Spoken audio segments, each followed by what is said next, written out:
The Master Key, an electrical fairy tale, founded upon the mysteries of electricity and the optimism of its devotees.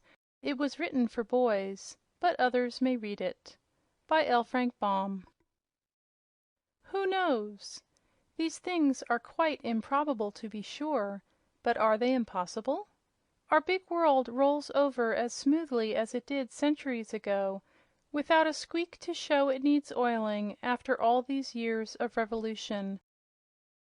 But times change because men change, and because civilization, like John Brown's soul, goes ever marching on. The impossibilities of yesterday become the accepted facts of today. Here is a fairy tale founded upon the wonders of electricity and written for children of this generation.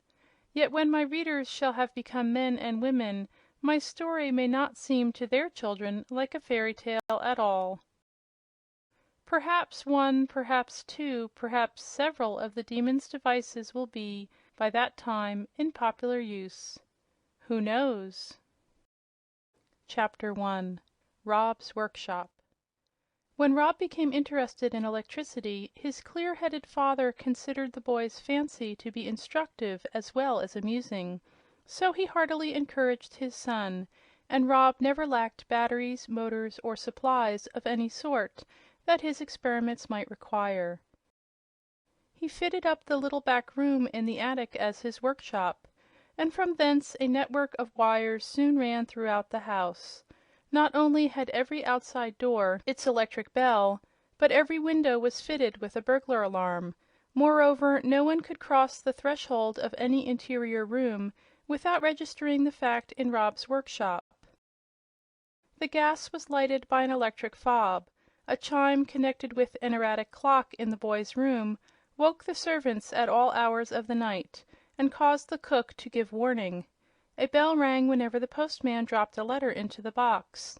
There were bells, bells, bells everywhere, ringing at the right time, the wrong time, and all the time. And there were telephones in the different rooms, too, through which Rob could call up the different members of the family just when they did not wish to be disturbed. His mother and sisters soon came to vote the boy's scientific craze a nuisance, but his father was delighted with these evidences of Rob's skill as an electrician, and insisted that he be allowed perfect freedom in carrying out his ideas. "Electricity," said the old gentleman sagely, "is destined to become the motive power of the world. The future advance of civilization will be along electric lines. Our boy may become a great inventor and astonish the world with his wonderful creations." "And in the meantime," said the mother despairingly, "we shall all be electrocuted, or the house burned down by crossed wires, or we shall be blown into eternity by an explosion of chemicals." "Nonsense!" ejaculated the proud father. "Rob's storage batteries are not powerful enough to electrocute one, or set the house on fire. Do give the boy a chance, Belinda." "And his pranks are so humiliating," continued the lady. "When the minister called yesterday and rang the bell, a big card appeared on the front door, on which was printed the words, 'Busy. Call again.' Fortunately, Helen saw him and let him in, but when I reproved Robert for the act, he said he was just trying the sign to see if it would work." "Exactly. The boy is an inventor already. I shall have one of those cards attached to the door of my private office at once. I tell you, Belinda, our son will be a great man one of these days," said Mr. Jocelyn, walking up and down with pompous strides and almost bursting with the pride he took in his young hopeful.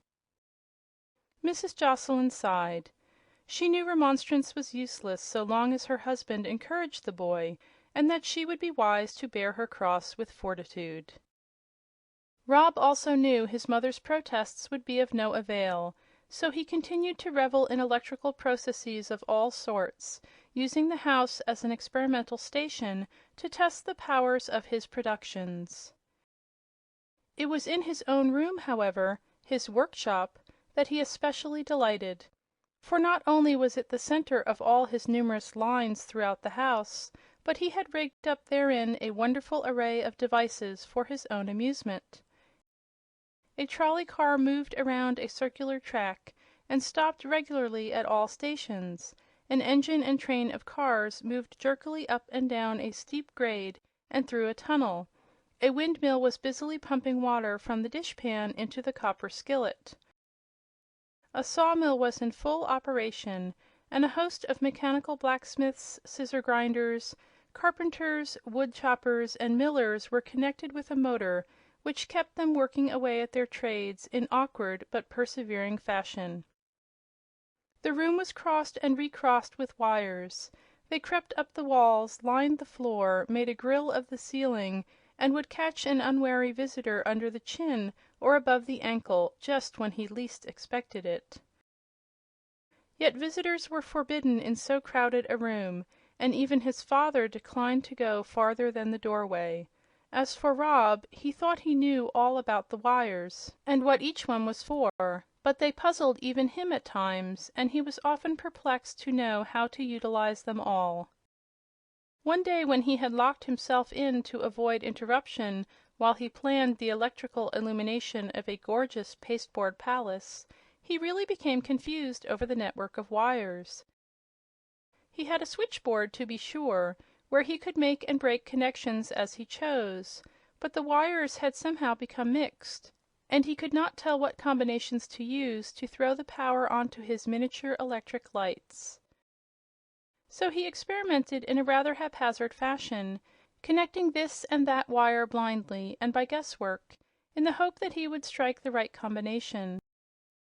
Then he thought the combination might be right, and there was a lack of power, so he added other lines of wire to his connections, and still others, until he had employed almost every wire in the room. Yet it would not work, and after pausing a moment to try to think what was wrong, he went at it again, putting this and that line into connection, adding another here and another there, until suddenly, as he made a last change, a quick flash of light almost blinded him, and the switchboard crackled ominously, as if struggling to carry a powerful current. Rob covered his face at the flash, but finding himself unhurt, he took away his hands and with blinking eyes attempted to look at a wonderful radiance which seemed to fill the room, making it many times brighter than the brightest day.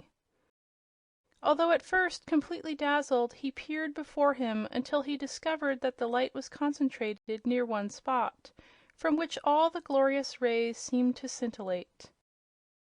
He closed his eyes a moment to rest them, then, reopening them and shading them somewhat with his hands, the form of a curious being standing with majesty and composure in the center of the magnificent radiance and looking down upon him. End of chapter 1.